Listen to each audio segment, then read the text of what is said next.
ስፖርትስ በሁሴን አብዱልቀኒና በዳዊት ንጉሴ።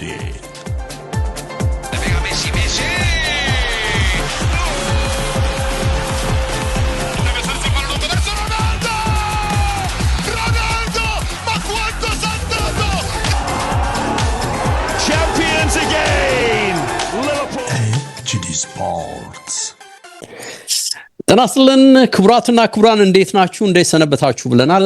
HD ስፖርት መጥቷል። ተወዳጁ ብስራት ኤፍኤም 101.1 ላይ የምትከታተሉት እንግዲህ የቅዳሜ ማለዳ ዝግጅታችን ነው። ይህ ፕሮግራም በኤችዲ ስፖርት ዩቲዩብ ገጽም ላይ እንዲሁ የሚቀመጥ ነው። ፕሮግራማችን ዛሬ የተመረጡ ጨዋታዎችን እንግዲህ ዳስሳል፣ ግምቶችን ያስቀምጣል። እንደ ሁልጊዜውም የምንመርጠው በተለምዶ ቶፕ 6 የሚባሉትን ወይም ቶፕ 4 የሚባሉትን ቲሞች ነው። በዚህ ሳምንት እንግዲህ ሁለቱ የማንቸስተር ከተማ ክለቦች የሚገናኙ በመሆኑ 4 ያህል ጨዋታዎችን ነው የምንዳስሰው። ቀድሞ የሚመጣው ይሄው ትልቁ የማንቸስተር ደርቢ ጨዋታ ነው። ቼልሲና ብሬንትፎርድ እንዲሁ የለንደን ደርቢ ጨዋታ ያደርጋሉ። ፎረስትና አርሰናልም ሌላ የለንደን ደርቢ ጨዋታ የሚያደርጉ ቡድኖች ናቸው። ወደ እንግዲህ ሰሜን እንግሊዝ ስንሄድ ደግሞ ሊቨርፑል ከበርንሊ የሚያደርገው ጨዋታ ይጠበቃል። እነዚህን 4 ጨዋታዎችን እንዳስሳለን። እንዳልኩትም ግምት የምንሰጥ ነው የሚሆነው። ማን ይሰለፋል፣ ማን አይሰለፍም፣ ከቅጣት ከፎርሜሽኖች ጋር ከአሰላለፍ ጋር የተያዙ በርካታ ጉዳዮችን ምንጥልበት የምናነሳበት ፕሮግራማችን ነው። አብራችሁ እንድትሆኑ እንግዲህ እንደ ሁልጊዜውም በማክበር እንጠይቃለን። ከባካል ዳንኤል ጋር ነው ቆይታ የማደርገው። ፕሮግራማችን ተጀምሯል። ባካል እንዴት ነህ ብያለሁ። አለን ዴቭ፣ እንዴት አለ? አድማጭ ተመልካቾቻችን እንዴት ናችሁ ብያለሁ። ፕሮግራማችን ተጀምሯል። እንግዲህ ከትናንት ጀምሮ የነጻነት ወርቅነህን ህልፈት በተመለከተ የሚወጡ ነገሮች እጅግ ልብ ሰባሪ ሆኖ ነው ያገኘኋቸው። በእርግጥ እንግዲህ ይሄ ባለሙያ ከአርቲስትነቱ በዘለለ በጋዜጠኝነትም እናውቀዋለን። ኢቢኤስ ላይ አብዝቼ እሱን ፕሮግራም ባልከታተልም በተለይ አገር ቤት እያለን በተውኔቱ መስክ የነበረውን አስተዋጽኦ እኔም አንተም የምንዘነጋው አይመስለኝም። ቀልድን በቴሌቪዥን መስኮትም ቀልድን በአካልም እንደው ይቀልደው እሱ እስኪባል ድረስ በቃ በጣም አዝናኝ የሆነ ባለሙያ እንደነበር ሁላችንም እናስታውሳለንና የሚገርም ነው። አንዳንድ ጊዜ በቃ የሰው ልጅ ዛሬ ይታያል፣ ነገ ያልፋል። ሁልጊዜም በቃ የሰው ልጅ እኮ ሞቱን ነው ተሸክሞ የሚሄደው ሲባል እንዲህ አይነት ቅጽበቶችን ስሰማ ይመስለኛል አይደል የሚያስደነግጠውና በጣም ነው ያዘንኩት የዚህን ባለሙያ ሞት ስሰማና በተለይ ሀገር ቤት እያለው እሱ ይሰራቸው የነበሩ ፊልሞችን፣ ኮሜዲ ቲያትሮችን ነው በቃ መለስ ብዬ እንዳስታውስ ያደረገኝና ልቤ ነካ ሀዘን ነው በእውነት አይደል። በአካል ያልተጠበቀም ነው መሰለኝ። እንግዲህ በግሌ ትክክል ዴቭ።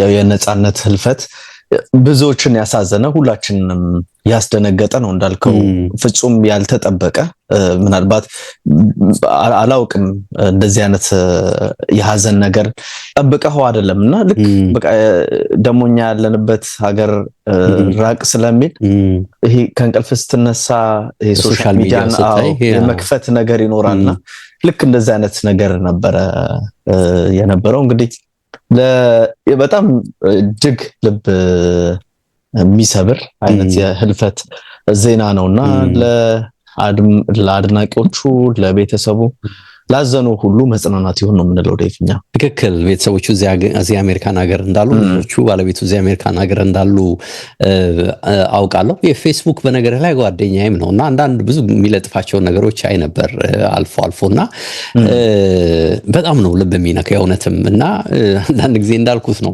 ሞታችንን በኪሳችን ይዘን እንዞራለን የሚባለው ነገር ገና እንግዲህ ብዙ መስራት ብዙ ማድረግ በምታስብበት እድሜ እንዲሁ እንድትቀጭ ያደርጋልና ሁልጊዜም እንግዲህ እሱ የፈቀደው ነው የሚለው ነገር ብቻ ተፈጻሚ የሆነ እንግዲህ ሰው ልጅ በዚሁ መንገድ ይቀጥላል። አሳዛኝ ነው በእውነትም። እንግዲህ ለሚወዱት ለሚያደንቁት ለቤተሰቦች ሁሉ መጽናናትን እንመኛለን። እኛም እንግዲህ እንደው የተሰማንን እግረ መንገድ ከስፖርት ፕሮግራማችን ቀደም ብለን ጥለን እንለፍ ከሚል ነው። በእርግጥም ደግሞ በሙያውም ደግሞ እንደኛው ጋዜጠኛ መሆኑም በተወሰነ መልኩ መንጸባረቅ ያለበት ይመስለኛል ብዬ ነው። በአካል ወደ ጉዳዮቻችን እንግዲህ በቀጥታ እንሂድ። 22ኛው ሳምንት ተለቅ ያሉ ጨዋታዎች ያስተናግዳል። በተለይ የማንቸስተር ደርቢ የሚጠበቅ ጨዋታ ነው። ዩናይትድ አዲስ ኮች እንግዲህ አምጥቷል። በጊዜያዊነትም ቢሆን አዲሱ ኮች ከቀድሞ የዩናይትድ ተጫዋቾች መካከል የተመረጠ ነው። ሶልሻየር ይመጣል ሲባል ግን እንግዲህ ከሚድልስብሮ የተሰናበተው ካሪክ በአዲስ ኃላፊነት መጥቷል። 3-4 ቀን አረገ መሰለኝ እንግዲህ አይደል ልምምድም ከጀመረ። ከዛ ውጪ አሁንም የዝውውር ጡንቻው በደንብ ፈርጠም ያለው ሲቲ ደግሞ ከወዲሁ ተጫዋቾች ግዢ ውስጥ መግባት ብቻ ሳይሆን የገዛቸውም ለውጦች መታየት የገዛቸው ተጫዋቾች ለውጦች መታየት ጀምረዋልና ከጌሄ ጋር የተያዘ የተጠናቀቀ የዝውውር ጉዳይ ስለመኖሩ ትናንትም እየሰማን ነበር። ቀደም ያሉትን ጉዳዮች ብዙ ይላሉ። እነ ሰሜኒዮን ጉዳይ የሚያነሱ በርካቶች አሉ። ገብቶም እንግዲህ የፈጠረውን ተጽዕኖ እያየን ያለ ነው። ፔፕ እንግዲህ መናሃል ዘንድሮም አምርሮ እንደተነሳ ይሄ የዝውውር ጉዳዩ ብቻ ራሱ ማሳያ ተደርጎ ሊነሳ ይችላልና እንግዲህ ገንዘብ ካለ ይመስላል ፔፕ አቅጣጫውንም በደንብ ሊጠቁመን እየሞከረ ይመስላል። እናንሳ ይሄንን ጨዋታ ሲያስቀድመን በአካል 198ኛው የማንቹሪያን ደርቢ ጨዋታ ነው ዴቭ ኦልድ ትራፎርድ ላይ የሚደረገው በማንቸስተር ዩናይትድ እና በማንቸስተር ሲቲ መካከል የሚከናወነው። በሁለቱ ቡድኖች መካከል እንደምናውቀው ሁለተኛና 7ኛ ደረጃ ነጥብ ልዩነት አላቸው። 43 ነጥቦችን ይዟል ማንቸስተር ሲቲ። ማንቸስተር ዩናይትድ 32 ነጥብ አለው። እንዳነሳው 7ኛ ነው። 4ኛ ደረጃ ላይ ከሚገኘው ሊቨርፑል ያለው የነጥብ ልዩነት የ3 ነጥቦች ብቻ ነው። ስለዚህ ማሸነፍ የሚችል ከሆነ ማንቸስተር ዩናይትድ ነጥቡን ከፍ አድርጎ ደግሞ ከላይ ያሉትን ቡድኖች በነጥብ የሚስተካከልበት እድል እንዳለ የሚያሳይ ነው። እንዳነሳው ሰልጣኝ ማይክል ካሪክ ይገርማል አይደል ዴቭ? ካሪክን ሲጫወት በደንብ ስላየ ነው። ይሄ አሰልጣኝ ሆኖ እንግዲህ ከዚህ በኋላ አንቱ እያለንም እኮ ልናነሳ እንችላለን። የስራው ኃላፊነት ነውና 12 ዓመታትን በማንቸስተር ዩናይትድ ያኔ በውዝግብ ከቶተናም ወደ ማንቸስተር ዩናይትድ ዝውውር አድርጎ ከዛ በኋላ አስደናቂ ቆይታን አከናውኖ 5 የፕሪሚየር ሊግ ዋንጫዎችን አሳክቶ እጅግ በቃ ምርጥ ከሚባሉ የፕሪሚየር ሊጉ አማካኝ ተጫዋቾች በጊዜው እሱ እንደነበረ እናስታውሳለን እና ወይም ከምርጦቹ አንደኛው እንደነበር እናስታውሳለን። ከዛ በኋላ እንግዲህ ወደ ስልጠናው ከገባን በኋላ በሚድልስብሮ ነበረ። ከዛም አስቀድሞ በዩናይትድ 2021 ላይ 3 ጨዋታዎችን መርቶ ነበረ ዴቭ። 2 አሸንፈው 1 ጨዋታ በአቻ ውጤት አጠናቆ እንደነበረ እናስታውሳለን። ይሄ እንግዲህ የቀድሞ ተጫዋች አሁን 44 ዓመቱ ላይ ይገኛል። አሁን ወደ አሰልጣኝነቱ ገብቶ ደግሞ በቀጣይ 17 ጨዋታዎች አሉት ዴቭ ማንቸስተር ዩናይትድን የሚያሰለጥነው ለ17 ጨዋታዎች ነውና በእነዚህ 17 ጨዋታዎች በሚመዘገብ ውጤት ያው ዩናይትድ ቤት ብዙ ችግር የለም። የቋሚነት ቅጥርም የሚያገኝበት እድል ሊኖር ይችላል። በሚድልስብሮ ቆይታው 136 ጨዋታዎችን አከናውኖ 46.3% የማሸነፍ ስኬት አለው። እንግዲህ ተለቅ ያለ ክለብ ውስጥ ሲገባ እንዴት ይሆናል ማየት ያለብን ይመስላል። ዞሮ ሲለካ ከአሞሪም ይሻላል አይደል? አሁን በጎልም ለሰትለከው የአሞሪም 38% ላይ የማሸነፍ ንጻሬው ያው ሌቭሉ ይለያይ እንጂ ሌቭሉ ይለያይ። ያው ደግሞ 14 ወራት ነው የቆየው በማንቸስተር ዩናይትድ ደግሞ ረጅሙን ጊዜ በቃ ሁሌ ትራንዚሽን ነው የሚባለውና በትክክል ሰውየው ይሄ 3-4-3ቱን ወይም 3-5-2ቱን ነው የሚከተለው። ወደ 4 ተከላካይም ተመልሶ የመጣበትን ወቅት እናውቃለን በአሞሪም በኩልና ይሄ የመጨነቅ አይነት ነገሮች ውስጥ ገብቶ እንደነበርና አሰልጣኝ ዩናይትድ ከሱ በኋላ ፍሌቸርን እንግዲህ ለ3 ጨዋታዎች በአሰልጣኝነት መርቶ ነበረ። ደግሞ የመጨረሻውን ጨዋታ ፍሌቸርም 2-1 በሆነ ውጤት በብራይተን በኤፍኤ ካፕ 3ኛ ዙር ተሸንፏል። ዩናይትድ ካለፉት 6 ጨዋታዎች 1 ድል ብቻ ነው ያስመዘገበውና ምን ያክል ደካማ የሆነ ብቃትን እያሳየ እንዳለ የሚያሳይ አጋጣሚ ዩናይትድ ከ12 ዓመታት በኋላ ነው ይላል ዴቭ በኤፍኤ ካፕ 3ኛ ዙር ወይም ቀድሞ እንግዲህ ከውድድሩ ሲሰናበት የሚል ነገርን አይቻለሁ። ከውድድሩ መሰናበቱን ተከትሎ ዩናይትድ ዴቭ ዘንድሮ የሚያደርጋቸው ማክሲመም የጨዋታ ቁጥር 40 ነው። ስለዚህ ዩናይትድ 40 ጨዋታዎችን ነው ከ19-14-15 የውድድር ዓመት በኋላ በአንድ የውድድር ዓመት ዝቅተኛ ጨዋታን የሚያከናውንበት ዓመትም እንደሆነ ከዩናይትድ ጋር የተመለከትኩት መረጃ ያሳያል።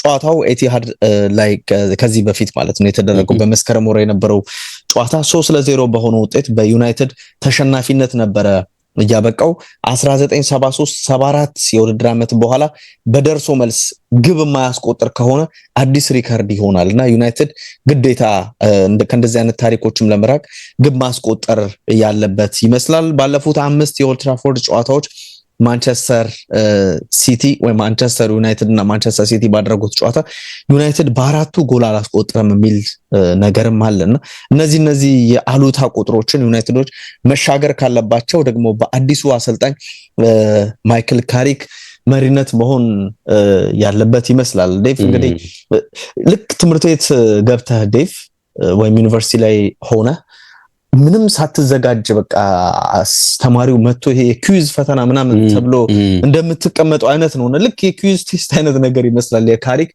ብዙ ሳይረጋጋ በጣም ትልቅ የሆነ ፈተና በፕሪሚየር ሊጉ ምርጡን አሰልጣኝ የሚገጥምበት ጨዋታ ነው። በትልቅ ፈተና ጉዞውን የሚጀምርበት መሆኑን ራሱ የምናይበት ጨዋታ ይመስላል። ማንቸስተር ሲቲን አንጻሬን ጨዋታ ከተመለከት ነው እንግዲህ ማንቸስተር ሲቲ እንዳነሳው የማርጌሂ ባለፈው ስናነሳ ነበር በቃ በእርግጠኝነት ክሪስታል ፓላስ ተጫዋቹን ሳይሸጠው እንደማይቀር በምንም መልኩ ሆኖ በ10ም 5ም 15ም ቢሆን አግኝቶ እንደሚሸጠው እርግጠኛ ትሆናለህ። የማርኬሂን ጉዳይ በተመለከተና ተጫዋቹ ከሊቨርፑል ጋር ተስማምቷል የሚል ነገር ነበረ። ግን አሁን ወደ ማንቸስተር ሲቲ ለማምራት ሁሉም ነገር ተጠናቋል የሚል መረጃ ወጥቷል። ከአንቷን ሴሜኒዮ በኋላ 20 ሚሊዮን ለአንቷን ሴሜኒዮ ወደ 64-65 ሚሊዮን ፓውንድ ነው መረጃዎቹ እንደዛ ነው የሚሉትና ይሄ ተጫዋች ወደ ቡድኑ መጥቶ በሁለት ጨዋታ 2 ጎሎች ላይ ተሳትፎ አድርጓል። ዴቭ ጥሩ ጅምርም አድርጓል። አሁን የበለጠ የማንቸስተር ሲቲ ማጥቃት ከሁለቱም አቅጣጫ እንዲሆን እድል ይሰጣል። ጀሬሚ ዶኩ ካለ ብዙ ጊዜ በዶኩ መስመር ነው ማንቸስተር ሲቲዎች ኳስ ሲጠቀሙ የምታዩና አሁን የአንቷን ሴሜኒዮ መኖር ደግሞ በቀኝ መስመርም በደንብ ቡድኑ ጥቃት እንዲፈጽም እድል የሚፈጥር ይመስላል። አሁንም ጥሩ ነው። ማንቸስተር ሲቲ 13 ጨዋታዎች አልተረታም፣ 10 ድልና 3 አቻዎች ናቸው።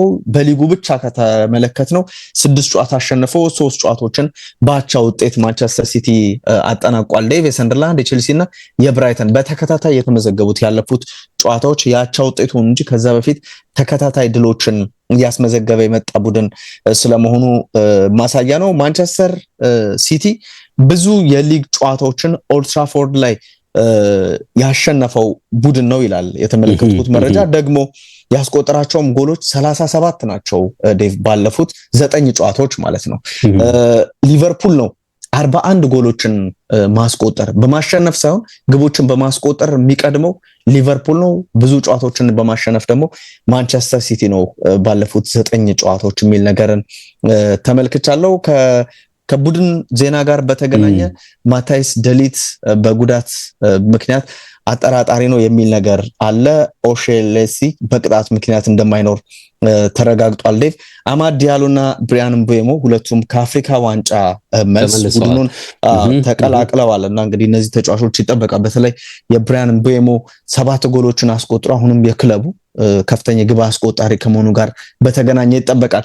ማይክል ካሪክ ወደ 4 ተከላካይ ይመጣል ተብሎ ነው የሚጠበቀው ዴቭ እና አንዳንድ የሚጠበቁ የተጫዋቾች ምርጫዎች ይኖራሉ። ለምሳሌ ዶርጉ ነው ወይንስ ሉክ ሾው በግራ ፉልባክነት የሚጀምረው የሚለው ጉዳይ ይጠበቃል። ኮቢ ሜኖን በአሞሪም በጣም ተከፍቶ የነበረው ተጫዋች አሁን ከሜሰን ማውንት ወይም ከማኑኤል ኡጋርቴ ቀድሞ የቋሚነት ቦታ ሊሰጠው ይችላል የሚል ነገር ወጥቷል። ስለዚህ ይሄም እንቅስቃሴ ይሄም የተጫዋች ምርጫ ይጠበቃል። በሲቲ በኩል ዮሽኮ ግቫርዲዮል፣ ኮቫቺች፣ ጆን ስቶንስ፣ ሩበን ዲያዝ፣ ኦስካር ቦብ እና ሳቪኒዮ እንደሌሉ ተነግሯል። ዴቭ ፊልፋደን ብዙ ግቦችን በፕሪሚየር ሊግ ያስቆጠረበት ቡድን ብራይተን ነው። በሁለተኛነት የሚመጣው ዩናይትድ ነው። ስለዚህ ዩናይትድ ላይ ይቀነዋል። ስለዚህ ይሄም ተጫዋች ይጠበቃል። ሲቲ ማሸነፍ ግድ ይለዋል። ምክንያቱም ከአርሰናል ጋር ያለውን የነጥብ ልዩነት ለመቀነስ ግዴታ ማሸነፍ ይጠበቅበታል። 2026ን በአቻ ውጤቶች ነው እየተጓዘ የሚገኘውና ወደ አሸናፊነቱ መምጣት ይኖርበታል። ከኦፕን ፕሌይ ካለፉት 5 ጨዋታዎች ግብ ያላገኘውና ካለፉት 6 ጨዋታዎች 1 ግብ ብቻ ያስቆጠረው እና ደግሞ በአጠቃላይ በ34 ጨዋታ 39 ግቦችን ለሀገሩና ለክለቡ ያስቆጠረው ኤርሊንግ ብራውት ሃላንድም ይጠበቃል ዴቭ በዚህኛው ጨዋታ። ለምንድነው ማንቸስተር ዩናይትድን በገጠመባቸው ባለፉት 6 ጨዋታዎች ዴቭ 8 ጎሎች አስቆጥሮ 3 ተጨማሪ አሲስቶች አሉትና የ11 የጎል ተሳትፎ አለውና ይሄም እጅግ ጠንካራ ነው። ዩናይትድ ከ2023 በኋላ ኦልድ ትራፎርድ ላይ ማንቸስተር ሲቲን ለማሸነፍ ያው እንግዲህ የሚፋለምበት ጨዋታ ይሆናል ተብሎ ነው የሚጠበቀው። ቅድም እንዳነሳሁት ዩናይትድ ካለፉት 7 ጨዋታዎች 1 ድል ብቻ ነው ያገኘውና ይሄም ሌላ እንግዲህ ፈተና ሊሆንበት ይችላል ተብሎ ይጠበቃል። ለካሪክም ትልቅ ፈተና ነው። ምናልባት ይህንን ጨዋታ በአሸናፊነት መወጣት የካሪክንም ለወደፊት የሚሰራውን ስራ በእጅጉ ከፍ እንዲል ሊያደርግለት ይችላል እየተባለ ይገኛል። ምን አይነት እንቅስቃሴዎች ጨዋታውን ሊወስኑ ይችላሉ የሚለውን ጉዳይ ከተመለከት እንዴት ይሄ ሴሚኖና ዶኩ መስመር ላይ ያለው የበላይነት በተለይም ደግሞ የዩናይትድ እንደ ዲዮጎ ዳሎ አይነት ተጫዋች እንዴት ነው ዶኩን መቆጣጠር የሚችለው የሚለው ጉዳይ ይጠበቃል። በተቃራኒውም ደግሞ የሉክሾ ያው ሲከላከል ዶርጉም ተመሳሳይ ነው፣ ግን ከሁለቱ የትኛውን ሊመርጥ ይችላል የሚለውን ጉዳይ ይጠበቃል። ሲቲ ባለፉትም ጨዋታዎች ከማንቸስተር ዩናይትድ ጋር ባለው እንቅስቃሴ ብዙ ጊዜ ዩናይትድ በካውንተር ነው ይመቻል የሚሉ ነገሮች እናነሳለን እና ደግሞ ሲያስቸግረውም ተመልክተናል። ሲቲ አሁን በጨዋታ ቁጥጥር የበላይነቱ ይቀጥላል ወይንስ ደግሞ እንዴት ነው የሚሆነው የሚለው ጉዳይ ይጠበቃል። ካሪክን በተመለከተ በሚድልስቦሮ ከኋላ ኳስ መስርቶ በትዕግስት የሚጫወት ቡድንን ይዞ ነበር የምናውቀው። አሁን ግን የዩናይትድ ቤት ስራውን በደንብ ለማደላደል ሲል ይህንን ጨዋታ በካውንተር ወይም በመልሶ ማጥቃት አፕሮች ሊቀርብ ይችላል የሚል ነገርን እያነሱ ነው የሚገኙት እና እንግዲህ የትኛው እንቅስቃሴ ይህንን ይወስናል የሚለው ጉዳይ በትልቁ ይጠበቃል። በተለይም ደግሞ የካሪክ የመጀመሪያ ጨዋታ ከመሆኑ ጋር በተገናኘ እንደዚህ አይነት እንቅስቃሴዎች ይገኛሉ። እንግዲህ ከጨዋታው አስቀድሞ ምን አለ የሚለውን ጉዳይ ባጭሩ እናንሳና እናጠናቀቃለን። እንዴ ከዚህ ክለብ ጋር ወይም ለዚህ ክለብ ትልቅ ቦታ አለኝ፣ በህይወቴ ትልቁን ጊዜ ያሳለፍኩት በዚህ ክለብ ነው፣ በማንቸስተር ዩናይትድ ነው የሚል ነገር አለና ያለውበት ፖዚሽን ምን እንደሆነ በደንብ እረዳዋለሁ በተለያዩ መንገዶች ብሏልና አሁንም ደግሞ በጣም ስራውን ይሄ ጓጉቶን እየጠበቀው እንዳለ እንደዚህ አይነት ሐሳቦችን ሰጥቷል። ከዛው ውጪ ምን አይነት ነገር ምን አይነት ስኬት ሊጠበቅ ይችላል የሚል ነገርን በዘንድሮ የውድድር ዓመት አሁን በቀጣይ ባሉት 17 ጨዋታዎች ተብሎ መሻሻል ብሎ ነው የመለሰው ዴቭ። ስለዚህ እንደዚህ አይነት ስራዎችን መስራት አለብን የሚል ነገርን ካሪክ አንስቷል። ፔፕ ጓርዲዮላ ባነሳውት መልኩ ኒኮ ጎንዛሌዝ የመጨረሻ ምርመራ ያስፈልገዋል የሚል ነገርን ተናግሯል። ያነሷቸው ተጫዋቾች እንደሌሉ ማረጋገጫ ሰጥቷል። እንግዲህ ከማርክ ጌሂ ጋር በተገናኘ ለረጅም ጊዜ ከተከላካይ ጉዳቶች ጋር በተገናኘ ስንቸገር ነበረ ብሏልና የማርክ ጌሂን ሲጠየቅ ምንም ነገር ማለት አልፈልግም ብሏል። ሙሉ ለሙሉ አለመጠናቀቁን የሚያሳይ ሐሳብ ይመስላል ፔፕ የሰጠው። ዲያዝ በቅርቡ ይመለሳል፣ ስቶንስን በተመሳሳይ የሚል ሐሳብን ሰጥቷልና ጥሩ ጅምር አድርጓል። 2 ጎሎችን በ2 ጨዋታ አስቆጥሯል ብሎ እንግዲህ አንቷን ሴሜኒዮንም እንደዚሁ አወድሷል። ይህንን ተጫዋች ልንወቅሰውም የሆነ ብይን ልንሰጥ የምንችለው ከ4 ዓመት በኋላ ነው፣ በ2 ጨዋታ አይደለም የሚል ነገርን አንስቷልና በጣም ምርጥ ዝውውር ስለማድረጋቸው ሐሳቡን ሰጥቷል። ዴቭ የካሪክ አዲስ ጨዋታ ነው ዴቭ ግምት ሰጥቶ ለማለፍና አንተ ሐሳብ ካለ ትሄድበታለህ። ይሄ ጨዋታ ማክሲመም ውጤቱ ለማንቸስተር ዩናይትድ አቻ የሚሆን ይመስለኛል፣ አለበለዚያ በጠባብ ውጤት በማንቸስተር ሲቲ ድል አድራጊነት ይጠናቀቃል የሚል ግምት ነው ያለኝ። እንግዲህ አንዳንድ ጊዜ አዲስ ኮች ሲመጣ የተወሰነ የመነቃቃት ነገር አለ አይደል? የተለመደ የምናውቃቸው ነገሮች አሉ።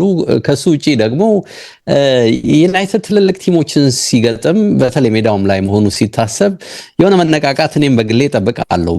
ትልልቅ ጌሞች ላይ የሚኖረው አፕሮች እንግዲህ አንድ ነገር ይሆናል ብዬ ነው የምጠብቀውና እኔም ከዩናይትድ አቻ ነው የምጠብቀው። ያው ብዙዎች እንደሚገምቱት ሲቲ ይሄን ጨዋታ የማሸነፍ እድል አለው። አንዳንዶች እንደውም ዩናይትድን ሊያዋርደው ሁሉ ይችላል የሚል ሐሳብ ከሲቲ አንፃር ያነሳሉ። ግን ሲቲ አሁን በዛ ሁኔታ ላይ ነው ያለው ብሎ ለመናገር ግን እኔም በግሌ ስለሚከብደኝ እዚህ ጨዋታ ላይ የምጠብቀው አቻ ውጤት ነው። አላቅም ኢቭን በጠባብ ውጤት ወደ ሲቲ እንኳን የሚያደላ ግምት የለኝም እና አቻ ነው ብሎ በአካል እኔም በግሌ ከዚህ ኑጣ እንግዲህ ብዙ ነገር አንስተዋል። በተለይ ከዩናይትድም ከሲቲም ጋር የተያዘውን ጉዳይ ወደ ቼልሲና ቀጥሎ የሚመጣው ብሬንትፎርድ ሌላኛው የደርቢ ጨዋታ ብናልፍ የተሻለ ይመስለኛል። እንግዲህ 8ኛው ከ5ኛ በመሃላቸው ደግሞ 2 ነጥብ ጋፕ ኖሮ የሚገናኙበት ጨዋታ ነው። ቼልሲ ወደ ቻምፒየንስ ሊግ ደረጃ ለመመለስ በእርግጥ ብሬንትፎርድም አሁን ካለው ደረጃ አንጻር የተሻለ ከፍ ለማለት የሚሳካለት ከሆነ ደግሞ አውሮፓ ላይ ለመምጣት ነው ትልቁ ጥረት የሚደረግበት ጨዋታ ነው ተብሎ የሚጠበቀው። የቼልሲው አሰልጣኝ እንግዲህ ሮሴኔሪ አዲሱ አሰልጣኝ በሊጉ የመጀመሪያ ጨዋታቸውን ያደርጋሉ ተብሎ ነው የሚጠበቀው። 41 ዓመታቸው ነው። የሊጉ ሁለተኛው ወጣት አሰልጣኝ ናቸው። እንግዲህ አባትየውን በተመለከተ ታውቀዋለህ አይደለ? ይሄ በቲቪ ደጋግሞ ያሳዩታልና ስካይ ላይ በጣም በጣም በጣም አብዝቶ ለረጅም ጊዜ የሚሰራ ጋዜጠኛ ነውና ትልቁ ሪከርድ ኮሴንጋ ስናወራ ይመስለኛል አንድ ያነሳውትና ፈጣኑ ከአሰልጣኝነት ኃላፊነት የተሰናበተ ሰው ነው። ብዙ ጊዜ ቀናት ምናምን ነው አይደል የምጠብቀው በደቂቃዎች ውስጥ ይሁን በ10 ደቂቃ ከተሰናበቱት አሰልጣኞች መካከል ይሄ አሁን የአዲሱ የቼልሲው አሰልጣኝ አባት አንዱ ነው በሚል ከዚህ በፊት ታሪክ እንዳነበብኩት እዚህ ይለኛል። እንግዲህ የጊዜው ልዩነት ምንድነው የተሰናበተበት ሰዓት ልዩ ሊሆን ይችላል፣ ምናልባት ቀናት ሊሆኑ ይችላሉ። ግን አባትየው እንዲሁ የአሰልጣኝነት ታሪክ ያለው አሁን ግን በፑንዲትነት በተንታኝነት በምናምን ነው የሚሰራው ስካይ ላይ። ከዛ ውጪ ግን በልጁ በዚህ መልኩ ኃላፊነት መምጣት በጣም እንዴት እንደኮራ ልዩ ደስታ እንደተሰማውም እንግዲህ ደጋግሞ መረጃዎች ሲወጡ ከሰሞኑ እየሰማን ነው የምንገኘው። እንዳልኩት እንግዲህ ይሄ አዲሱ አሰልጣኝ ገና 41 ዓመቱ ነው፣ ወጣት ነው። በሊጉ ሁለተኛው ወጣት አሰልጣኝ ነው። እንግዲህ ከአርሰናል ባደረጉት የብሪጅ የሊጉ ካፕ ጨዋታ እኔም አንተም እንዳየነው ኮቹ ጥሩ አነቃቂ እንደሆነ ለውጦች ለማድረግም ሜዳ ላይም ለውጦች ለማድረግም የማይፈራ መሆኑን ወጣቶችን እድል ለመስጠት የሚጥር መሆኑ በስፋት ታይቷል። ኮቹ ከቡድኑ እንዲርቁ የተደረጉትን እነ ዲሳሲን እነ ስተርሊንግን ወደ ዋናው ቡድን ለመመለስም ፍላጎት አላቸው የሚሉ መረጃዎች ወጥተዋልና እንግዲህ እኚህ ተጫዋቾች ሁለቱ ተጫዋቾች ስደት ላይ ነው ያሉት። እንደምታውቀው ከየትኛውም ቡድን ጋር ስልጠና እያደረጉ አይደለምና ደሞዛቸውን ብቻ ቁጭ ብለው ትሬኒንግ እየሰሩ እየወሰዱ ነው ያሉት። ግን ያለ ካሴዶ፣ ፓልመር፣ ጀምስ እንግዲህ በአርሰናል 3-0 የተሸነፉበት ጨዋታም ቢሆን እንግዲህ ከቡድኑ ወጣትነት አንጻርና ከግብ ጠባቂው ሳንቼዝ ስህተት ፈጣሪነት አንጻር መጥፎ ሊባል አይችልም በሚል በስፋት ተነስቷል። አርሰናል ያንን ጨዋታ ሰፋ አድርጎ ማሸነፍ አለበት ከሚል የሚመነጭ ይመስላል ይሄና ያስተያየት ሲሰጥ ነበር። በዛሬው ጨዋታ ግን የተጎዱ የተቀጡና የታመሙ ተጫዋቾች ከተመለሱላቸው የሚፈጥሩት ነገር ትልቅ ሊሆን እንደሚችል ይጠበቃል። ኮቹ እንግዲህ እንዳልኩት የወጣቱ ኮች በወጣቶች ላይ ያለው እምነት አስደናቂ ነው። በቻምፒየንሺፑ ደርቢ ካውንቲንና ሃል ሲቲን ሲያሰለጥኑ ይሄ የሚታይ ነበር ነው የሚሉት ወጣቶች ላይ ያላቸው እምነት። በቼልሲ ክለብ የፈረንሳይ ስትራስቡርም ይሄው ስኬት ቀጥሎ ታይቷል ነው የሚሉት። ክለቡን በአውሮፓ መድረክ ይዘው ሲቀርቡም ሆነ በፈረንሳይ ሊጋ ከ2000 ዓመት የፈረንጆቹ ዓመተ ምህረት ወዲህ የተወለዱ ወጣት ተጫዋቾችን በማሰለፍም በተለያዩ አጋጣሚዎች እንግዲህ ታሪክ የሰራ አሰልጣኝ ነው በሚል ያነሱታል። እንግዲህ ይህንን ወጣት አሰልጣኝ የታክቲክ እውቀትም ቢሆን አለው አይታማም በዚህም በሚል ይህንን የቼልሲ ወጣት አሰልጣኝ ያነሱታል። የሚያጠቃ ብዙ እድል የሚፈጥርና እድሎችን እንግዲህ ወደ ጎል በመቀየርም ጥሩ የሆነ ስትራስቡርን አሳይቶናል በሚል ሲያሞጋግሱት ነው እንግዲህ ከሰሞኑ የአውሮፓ ሚዲያዎች የቆዩት። አሁን ትልቁ ቻሌንጅ ግን ይሄ ወጣ ገባ የሆነውን የቼልሲን ስኳድ እንዴት በወጥነት ወደ ላይ ያመጣዋል፣ ወጥ እንዴት ያደርገዋል ነው እንግዲህ ቼልሲዎች እኔም አንተም በአካል እንደምናውቀው ቀናቸው ከሆነ አስደናቂ ናቸው። የትኛውንም ቡድን የማሸነፍ አቅም እንዳላቸው ታያለህና ችግሩ ግን ይሄን በወጥነት አልቀጠሉበትምና ካለፉት 10 የሊግ ጌሞች ያሸነፉት 2ቱን ብቻ ነው። በተለይም ኦክቶበርና ኖቬምበር ላይ ያሳዩትን ጠንካራ ብቃት እንግዲህ ባለፈው ታህሳስ ወር ጥር ላይ ደግሞ አልደገሙትም። ስለዚህ ለማሬስካም ስንብት መንስኤ የሆነው ይሄ የሰሞኑ ብቃት ነው፣ ወጣ ገባ ብቃቱ ነውና እንዴት ያሻሽለዋል እናያለን። የሁለቱ ጨዋታ እንግዲህ ሃይ ቴምፖ ይኖረዋል ይላሉ ሁለቱም። በሁለቱም በኩል ማጥቃት ተመራጭ በመሆኑ ድንቅ አዝናኝ ጨዋታ እንደሚሆን ተጠብቋል። ቼልሲ የሜዳውን አድቫንቴጅ፣ ብሬንትፎርድ ደግሞ የቅርብ ጥሩ ብቃቱን ለማሳየት የሚጫወቱበት ይሆናል ነው የሚሉት መገናኛ ብዙሃን። ብሬንትፎርድ ደካማውን የቼልሲ ተከላካይ መፈተን አቅም አለው፣ ከፍ ያለ ቁጥር ያለው ጎል በጨዋታው ይመዘገባል የሚልም ቅድመ ግምት አብዝቶ ወጥቷል። የተለያዩ መገናኛ ብዙሃንን ስታይ ሁለቱም ለአውሮፓ የሚፋለሙ መሆናቸው ሊዘነጋ አይገባም ነው የሚሉት። ከዚህ አንጻር ይመስላል እንግዲህ ይህን ጨዋታ ቀጠሮ ሰጥተውታል በርካቶች። ቼልሲ ከብሬንትፎርድ ጥሩ ሪከርድ የለውም። ከ8ቱ የሊግ ያለፉት ግንኙነት አንድ ብቻ ነው ቼልሲ ያሸነፈው። 4ቱን አቻ በ3ቱ ሽንፈት አስተናግዷል የሚል ቁጥራዊ መረጃ ወጥቷል።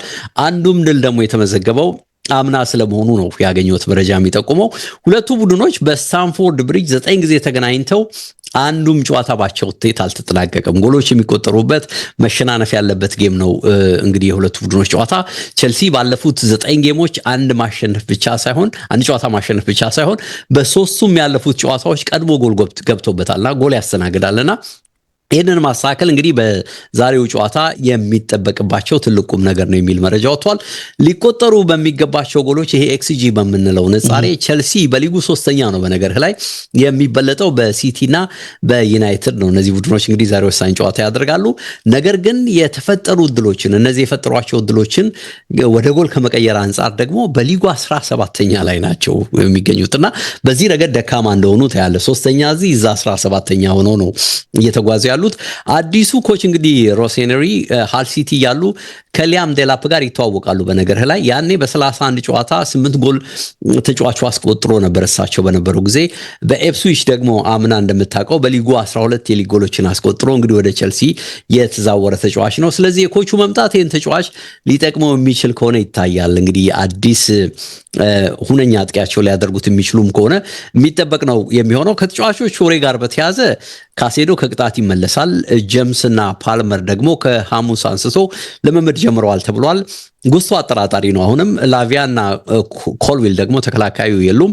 እንግዲህ ቫይረስ በተለይ የዚህ ጉንፋን ችግር በቼልሲ ካምፑስ ችግር ፈጥሮ ነበር ከሰሞኑና በተለይ ይሄ ጉዳይ ዴላፕ እና ጌትሰንንም አጥቅቷቸው ከአርሰናል ጨዋታ ውጪ አድርጓቸው እንደነበር ይታወሳልና በዚህ ጨዋታ ላይም ይደርሳሉ አይደርሱም አጠራጣሪ ነው። እነዚህ ሁለቱ ተጫዋቾች ዴላፕ እና ጌትሰንን በተመለከተ ብሬንትፎርድ እንግዲህ በናይጄሪያ የደረጃ ጨዋታ መነሻ ፍራንክ ኦኔካን አያገኙም ተብሏል። ሄንደርሰን እና ዲያጎ ኦታራም እንዲሁ የሌሉ ተጫዋቾች ናቸው። ኦታራ በእርግጥ ከቡርኪና ፋሶ ጋር የነበረውን ቆይታ ጨርሷል ተመልሷልም። ነገር ግን እረፍት ይፈልጋል የሚል መረጃ ነው ከክለቡ አካባቢ የወጣው። ዳሲልቫ፣ ካርቫሊዮ እና ሚላምቦ ግን ከረጅም ጉዳት ስለመመለሳቸው በብሬንትፎርድ በኩል መረጃ ወጥቷል። እንግዲህ ብሬንትፎርዶች ከአጥቂያቸው ብራዚላዊ ኢጎር ቲያጎ ብዙ ይጠብቃሉ። 16 የሊግ ጎሎችን እስካሁን አስቆጥሯል። ከሊጉ ጎል አስቆጣሪዎች መካከልም እንግዲህ የሚቀመጥ ተጫዋች ነው። ኬቨን የሚባለውም እንዲሁ ተጫዋቻቸው 6 ጎሎች አሉት። ይህም ተጫዋች ሌላ ትኩረት ሊደረግበት የሚገባ ተጫዋች ነው ተብሏል።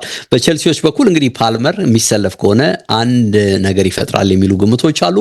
መሀሉ ቼልሲ ከተረጋጋና የበላይነት ከወሰደ ደግሞ ኤንዞ ፈርናንዴዝም ቢሆን ወደፊት በጥልቀት በመግባት የሆነ ነገር ለቼልሲዎች መፍጠር ይችላል በሚል መገናኛ ብዙሃን ከጨዋታው ጋር አያይዘው ወሬዎችን በስፋት እንግዲህ እያናፈሱ ነው የሚገኘው። ይሄ ጨዋታ እንግዲህ ወሳኝ ጨዋታ ነው አይደል? ለሁለቱም ብለህ ነው የምትናገረው። አላቅም ግምት ለመስጠት በጣም የተቸገርኩበት የብሬንትፎርድንም ወቅታዊ ብቃት ሳይ ቼልሲም እንግዲህ ደግሞ ወሳኝ ተጫዋቾቹ መመለሳቸውን ሳይ የሆነ ነገር እንድትገምት ያደርጋል። እንግዲህ ቼልሲ ደግሞ ሜዳው ላይ ነው ይህንን ጨዋታ የሚያደርገውና ግምቴ ቼልሲ በጠባብ ውጤት ያሸንፋል የሚል ነው። በአካል ብሬንትፎርድ በጣም አስቸጋሪ ቡድን ነው።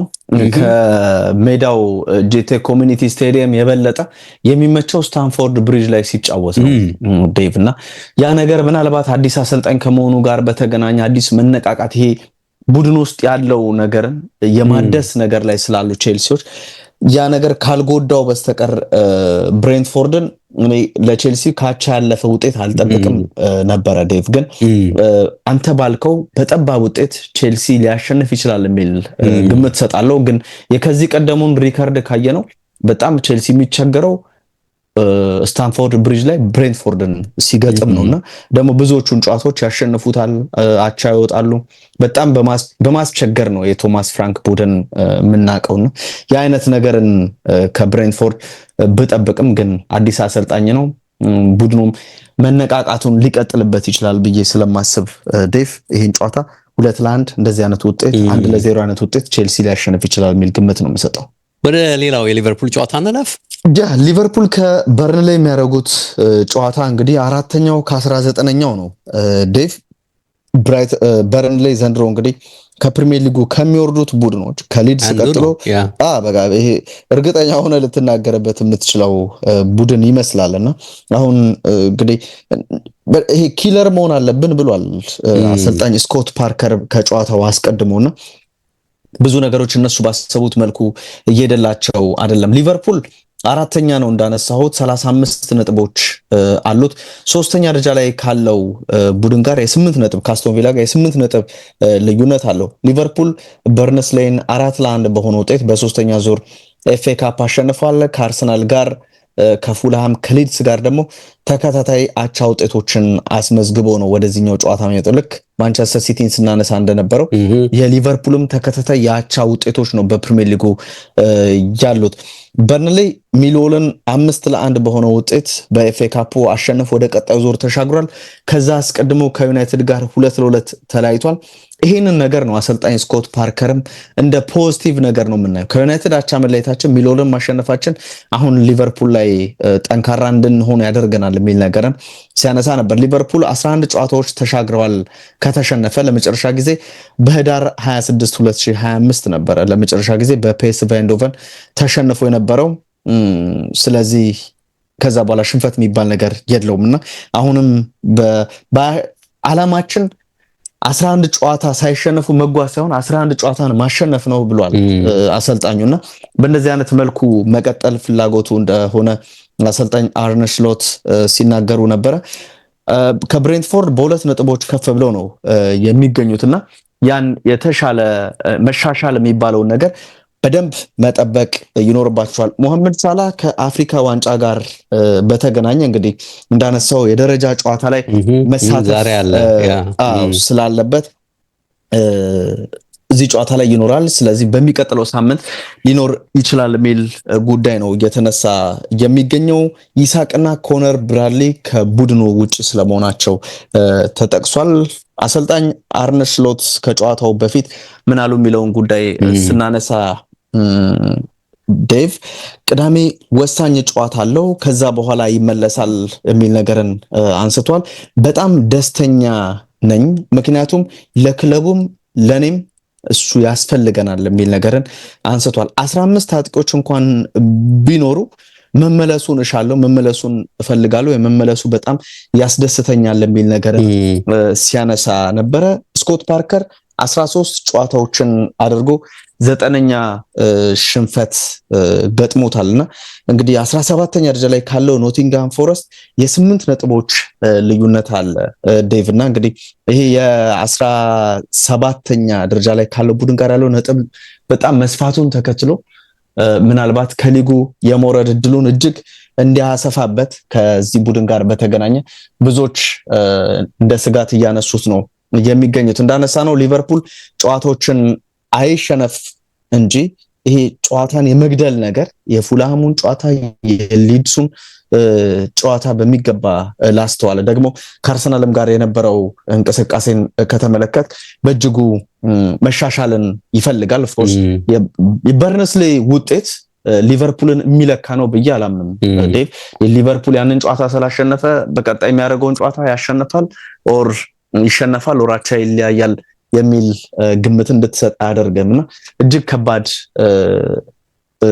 ጨዋታ አይደለም በርንስሌይ እና ሊቨርፑል ያደረጉት። ይሄኛውም ጨዋታ ለሊቨርፑል ያን ያክል ከባድ ይሆናል ተብሎ የሚጠበቅ እንቅስቃሴ አይደለምና እንግዲህ ይጠበቃል። ሮበርትሰን በተመለከተ አሰልጣኙ ጥያቄ ቀርቦላቸው ነበረ።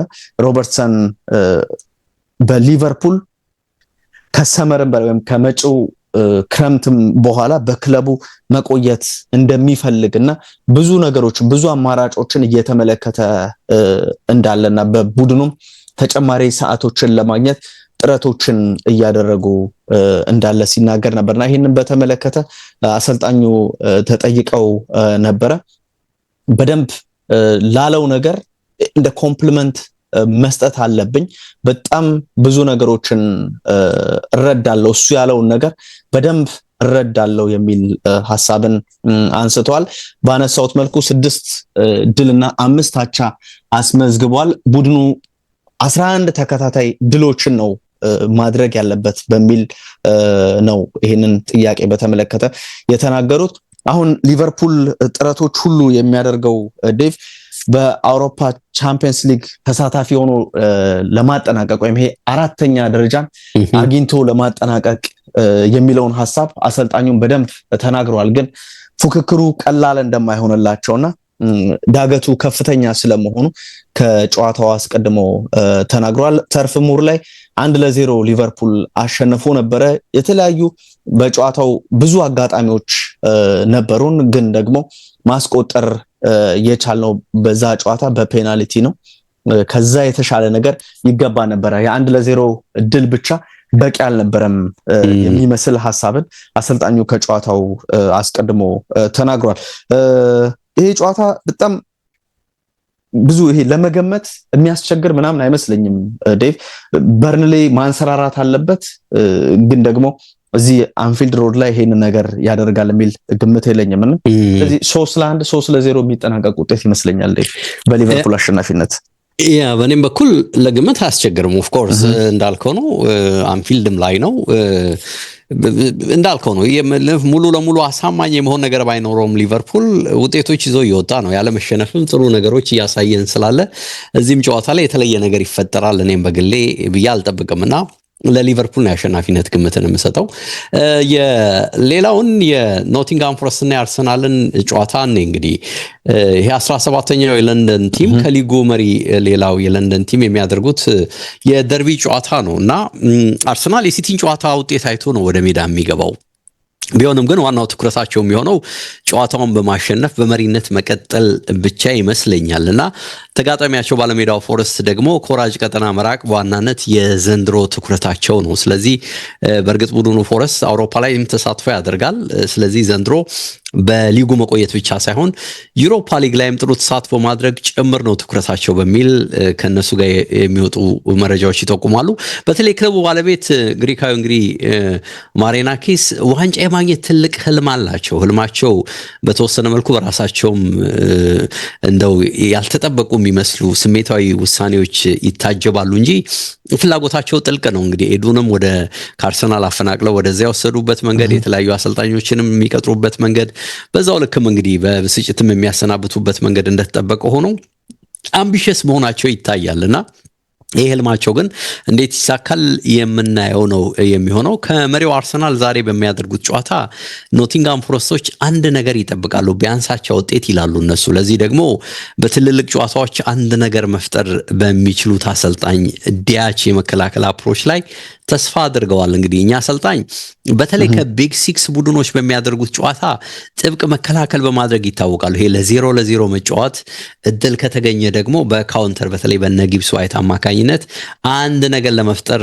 ይጥራሉ የሚል መረጃ ይወጣልና በቅርቡ ከሲቲ ባደረጉት ጨዋታ ለመከላከል አፕሮች የመከላከል አፕሮቻቸው ሰርቶ ነበር እንደምታውቀውና በመጨረሻ ሰዓት ላይ ነው ጎል አስተናግደው እንግዲህ መሸነፍ የቻሉት። ይሄን ታስታውሳለህና ደጋፊው ከዚህ እንግዲህ ከዲያች የመከላከል አፕሮች ውጪ የሳንጋሪን መመለስና መሰለፍ በጉጉት እየጠበቁ ነው። ይሄ ተጫዋች እንግዲህ በዛሬው ጨዋታ እንዲሰለፍ ይፈልጋሉና ይሄ ተጫዋች ምናልባት በዛሬው ጨዋታ እንቅስቃሴ ላይ የራሱ ተጽዕኖ ይኖረዋል ብለውም ገምተዋል። ይሳካል ላይሳካም እናያለን። እንግዲህ ብዙ ጨዋታ አድርጓልና ድካም አለው ምናምን ብለው ካላሰልፉት ካልሆነ በቀር በደጋፊው ግን ተስፋ የተጣለው በሳቸው የመከላከል አፕሮችና በዚህ ተጫዋች መመለስ ነው። ይሄ ተጫዋች በነበረ ጊዜ እንግዲህ ከአፍሪካ ዋንጫው በፊት የሆነ ጥሩ ነገር ያሳያቸው እንደነበረ ነው መገናኛ ብዙሃን የሚጠቅሱት። የ28 ነጥብ ልዩነት እንግዲህ ከተጋጣሚያቸው ፎረስት አላቸው አርሰናሎችና ይህንን ጨዋታ እንዳልኩ ማሸነፍ ግዴታ ውስጥ ነው የሚገቡት። መዘናጋት እንግዲህ ከተከታዮች የሚፈጥረው ጫና ቀላል አይደለም። ይሄንንም ጠንቅቀው ነው የሚረዱትና የተጫዋቾች ለውጥ ከቼልሲው ጨዋታ ያደርጋሉ ተብሎ በስፋት አይጠበቅም። ከኖረ ያው በእርግጠኝነት ራያ ኬፓን ይተካል። ከዛ ውጪ ግን ምናልባት ማርቲኔሊ ትሮሳርድን፣ ገብርኤል ጂሰስ በተወሰነ መልኩ ዮክሬሽን ምናልባት ብለው ደግሞ እንደው በብዙ ምናልባት የሚያስቀምጡት ማዱዌኬ ምናልባት ሳካ ሊተካ የሚችልበት እድል ካለ ይላሉ። ከፊት ለፊታቸው ደግሞ እንግዲህ ማሸነፍ ግዴታ ያልሆነ የቻምፒየንስ ሊግ ጨዋታ አለ። ከኢንተር ሚላን ጨዋታ አላቸውና ግዴታ አይደለም። ኦፍ ኮርስ ካላቸው ነጥብ ከመሪነታቸው አንፃር ግዴታው ስለማይገቡ እዚህ ጨዋታ ላይ ሙሉ ስኳዳቸውን ምናልባትም በቀደም ቼልሲ ላይ ያየነውን ስኳድ መልሰን ልናይ እንችላለን እና ብዙ ተጫዋቾች ለውጦች ላይ ያደርጉ በዛሬው ጨዋታ ይችላሉ፣ አይጨነቁም የሚሉ መረጃዎች ወጥተዋል። እንግዲህ በአጥቂ መስመር ያሉ ተጫዋቾችም እንግዲህ በስፋት እየተመለሱ ነው እንደምታየው ቡድኑ ላይና ለውጦች በተወሰነ መልኩ ቢደረጉም ይሄንን ከግምት ያስገቡ ሊሆኑ ይችላሉ በሚል መገናኛ ብዙሃን አወርተዋል። በተረፈ አሁንም በቆሙ ኳሶች የተካኑ ናቸው አርሰናሎችና እንደው አማራጭ ቢጠፋ እንኳን ፎረስቶችን ለማሸነፍ ይሄኛውም አንድ መላ ሊሆን ይችላል። አማራጭ የማያሳጣቸው መላ እንደውም ይሄ ነው የሚል አስተያየት አንብብ ያለው ከጨዋታው ጋር በተያዘ ቁጥራዊ መረጃዎችን ሳይ ፎረስት በዚያ አይደገፍም። ካለፉት 10 የሁለቱ ግንኙነቶች በ8ቱ ኖቲንግሃም ፎረስት ተሸንፏል። በነገርህ ላይ በሁለቱ ግን በቅርቡ በ2022 እና በ2023 በሜዳቸው ሲቲ ግራውንድ አርሰናልን አሸንፈዋል እና ፌብራሪ ላይ ደግሞ ባለፈው ዓመት 0-0 ሁለቱ ቡድኖች በዚህ ሜዳ ላይ ተለያይተዋልና ነጥብ አስጥሎት ነበር አምና። ይህንን መረጃ ይጠቁማሉ። ከፎረስት በቅርብ ግንኙነት አርሰናል ጎል ሳያስተናግድ የመውጣት አቅም አሳይቷል እና ባለፉት 3 ግንኙነቶች ላይ አርሰናል በፎረስት ጎል አልተቆጠረበትም እና ይሄ ጥሩ ሪከርዱ ነው አርሰናል ተብሏል። በእርግጥ ኖቲንግሃም ፎረስት እንግዲህ በሊጉ ከዌስትሃም እና ወልቭስ ቀጥሎ በርካታ የሜዳውን ጨዋታ በሽንፈት የጨረሰ ቡድን ነው። ይሄ ደግሞ እንግዲህ በሜዳቸው 10 ጨዋታ ማድረጋቸው ሲታሰብ ደካማ ሪከርዳቸው ሆኖ ከ1908-09 አንስቶ ተቀምጧል ነው የሚለው። ይሄ ደካማ ሪከርድ ነው። ከ10ሩ እንደውም የሜዳቸው ጨዋታ 6 ሽንፈት 3 ድልና አንድ አቻን ያስመዘገቡት በአካልና ከአምና አንጻር ደግሞ እንደውም በሜዳቸው በርካታ ጎሎችም እያስተናገዱ ስለመሆኑ ነው ቁጥሮች የሚጠቁሙት። አምና በዚህ ሰዓት 16 ጎሎች ነበር የተቆጠረባቸው። ዘንድሮ ደግሞ በሜዳቸው 17 ጎሎች አስተናግደዋል የሚል መረጃ እንግዲህ ኦፕታም ቢቢሲ ላይ ሞቶ አይቻለው። ከቦርንማውዝ ቀጥሎ በርካታ የቆሙ ኳሶችም የሚቆጠርበት ቡድን ነው። በነገር ላይ ኖቲንግሃም ፎረስት 13 ጎሎች በአጠቃላይ በቆሙ ኳሶች ተቆጥሮባቸዋልና አርሰናል ደግሞ 14 ጎሎችን ከየትኛውም ቡድን በተሻለ በቆሙ ኳሶች ያስቆጠረ ቡድን በሆኑ ሲታሰብ በዚህ እንግዲህ ሊያስቸግሩት እንደሚችሉ ጎል ሊያገኙ አርሰናሎች እንደሚችሉ ግምት ተወስዳለ። አንድ አርሰናሎች እንዳይደገም ግን የሚፈልጉት ነገር ቢኖር በዚህ ጨዋታ 0-0 መውጣት አለመፈለግን ነው ይላል አንድ ያገኘሁት መረጃና አርሰናሎች ፈጽሞ ይሄን ጨዋታ ነጥብ ሊጥሉበት አይፈልጉም ይላልና ለምን ቢባል ከዚህ ጋር ተያይዞ የተፈጠረ ያለፈ ታሪክ ስላለ ነው ይላልና እንደምታውቀው በቅርቡ ከሊቨርፑል ጋር ባደረጉት የፕሪሚየር ሊግ ጨዋታ 0-0 ነው የተለያዩትና ከዚህ ቀደም በተከታታይ 2 ጨዋታ ያቻ ውጤት ያስመዘገቡት ከ2022-23 አንስቶ በሁለት አጋጣሚዎች ብቻ ነው ይላል መረጃውና ይሄም የሆነው ደግሞ ሁለቴም ኖቲንግሃምን ሲገጥሙ ነው ይላል። ኖቲንግሃም ፎረስትን ሲገጥሙ ነው ይላልና ሜይ 2023 ላይ አቻ ወጥተው መተው በቀጣይ ፎረስትን ሲገጥሙ በድጋሚ አቻ ወጡ በኖቲንግሃም ፎረስት። ፌብሩዋሪ 2025 ላይ ሌላ ጨዋታ አቻ ወጥተው መተው እንዲሁ በድጋሚ ኖቲንግሃም ፎረስት ነጥብ አስጥሏቸዋልና ይሄንን እንግዲህ ካደረገ ለሶስተኛ ጊዜ ነው የሚሆነው። አርሰናሎች ደግሞ ፈጽሞ ሊደግሙት የማይፈልጉት ታሪክ ነው በሚል እንግዲህ ከኖቲንግሃም ፎረስት እና አርሰናል ጋር ተያይዞ በአርሰናሎች የማይፈለገው ሪከርድ በሚል ይህንን አስቀምጠውታል። እንግዲህ ሲቲ በማንቸስተር ደርቢ ትልቅ ጨዋታ የሚጠብቀው በመሆኑ አርሰናሎች ከዚህ ወሳኝ ጨዋታ 3 ሙሉ ነጥብ መውሰድን ቀዳሚ ትኩረታቸውን እንደሚያደርጉ ይጠበቃል። እዛ ጨዋታ ላይ ምንም ተፈጠረ አልተፈጠረ በራሳቸው ላይ መንተራስ እንዳለባቸው ነው ከግምት የሚያስገቡት። ከተፈጠረ ግን ያው እሰየው ነው የሚሉት። አንደኛ የመረጋጋት ስሜትን ይጨምርልሃል፣ ሁለተኛ የራስህንም ነገር ለማድረግ በነፃነት እንድትጫወት እድል ይፈጥርልሃልና እንግዲህ ሲቲ አሸንፎ የሚመጣ ከሆነ ደግሞ ምን ያህል ጫና ይዞ እንደሚመጣ ከጨዋታው በኋላ መገመት ይቻላል። እና እንዳልኩ ለሁሉም እንግዲህ በሲቲ ማነው በአርሰናል በኩል የግድ እንግዲህ የሲቲው ጨዋታን ውጤት ማየታቸው እንደተጠበቀም ቢሆን በዋናነት ትኩረት አድርገው ይገባሉ ተብሎ የሚጠበቀው ሙሉ 3 ነጥብ መውሰድ ላይ ነውና ይሄው ሊተገበር ይችላል የሚል ግምት አለኝ። ከተጫዋቾች ጉዳት ጋር በተያያዘ ሂንካፔ፣ ማስኩዌራ፣ ካላፊዮሪ በአርሰናል በኩል የሉም የሚል መረጃ ነው የወጣው። በኖቲንጋም ፎረስት በኩል ደግሞ ዚቼንኮ የቀድሞ ክለቡን አይገጥምም፣ ጆን ቪክቶር የለም፣ ራያን ያትስ እና ክሪስ ውድም አጥቂው ክሪስ ውድም በኖቲንጋም ፎረስት በኩል የሌሉ ተጫዋቾች ስለመሆናቸው ነው መረጃ የወጣው። ግምት እናስቀምጥ እንግዲህ እንዳልኩ ትሪኪ ጌም ይመስለኛል። አርሰናል ወጥመድ ሊሆንበት የሚችል ጌም ይመስለኛል። አዌ ነው ጥሩ ረፍታ አድርገው ነው የመጡት ኖቲንጋም ፎረስቶች። እንግዲህ በጠባብ ውጤት ተቸግሮ ሊያሸንፈው የሚችለው ጌም ይመስለኛል። በግሌ ስሜቴን ነው የምነግርህ በአካል ብዙ ምቾት አይኖረውም። እኔም ባንተ መስማማው እሱ ነው። ግን ደግሞ ከ3 ነጥብ የሚሰንፍ አይመስለኝም አርሰናል ይሄንንም ጨዋታ በጠባብ ውጤት ያሸንፋል 2-1። እንደዚህ በተለይ ቆመ ኳስ መጠቀም ላይ አርሰናል ጥሩ ስለሆነ ያ አይነት ነገር አስመዝግቦ የሚያሸንፍ ይመስለኛል። ያ እንግዲህ የኛን ግምት አስቀምጠን የእናንተን ግምት ደግሞ ኤችዲ ስፖርት ዩቲዩብ ገጽ ላይ የገባችሁ ላኩልን፣ ሐሳብ ስጡበት። ማን በዚህ ሳምንት የተሻለ እድል አለው? የሊጉ አናት ላይ የሚፈጠር የነጥብ መቀራረብ ወይስ የነጥብ መስፋት ይኖራል? የእናንተንም ግምት እንጠብቃለን። በነገራችን ላይ ኤችዲ ስፖርቶች ነበረን። ተከታተላችሁን፣ ስለተከታተላችሁን ከልብ እናመሰግናለን። በሰኞ የብስራት ፕሮግራማችን ደግሞ መልሰን እንመጣለን። እስከዛው መልካም ጊዜ ብያለሁ። ባባይ በአካል ሰላም ዴቭ፣ መልካም ጊዜ ላንተ።